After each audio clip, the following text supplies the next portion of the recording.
হাই এষাৰ কথা কওঁ সেইটো হৈছে মানুহৰ মুখত প্ৰায়ে শুনা কথা যে আমাক ইমানো মটিভেটৰ প্ৰয়োজন নাই যদি আমি কৰ্ম নকৰোঁ।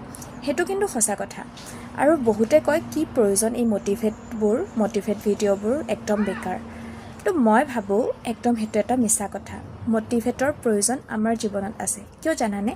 যেতিয়া কেতিয়াবা এনেকুৱা হয় যে আমাৰ লগত কোনো নাথাকে, কোনেও আমাক সাহস নিদিয়ে আৰু প্ৰত্যেকজন মানুহে কৈ থাকে যে নকৰিবি, নোৱাৰিবি, তোৰ দ্বাৰা নহ'ব, তই আমুক তই তামুক, তেতিয়াই প্ৰয়োজন হয় কোনোবা অচিনাকি এজন মটিভেশ্যন দিয়া মানুহৰ। যেতিয়া আমি ধৰক ইনষ্টাটো স্ক্ৰল কৰি আছোঁ বা ইউটিউবটো চাই আছোঁ, হঠাৎ তেনেকুৱা এটা ভিডিঅ' পাই যাওঁ ভাবি থাকোঁতে, তেতিয়া আমাৰ মনলৈ ফিল আহে আচলতে আমিচোন চবেই কিবা নহয় কিবা এটা কৰিব পাৰোঁ।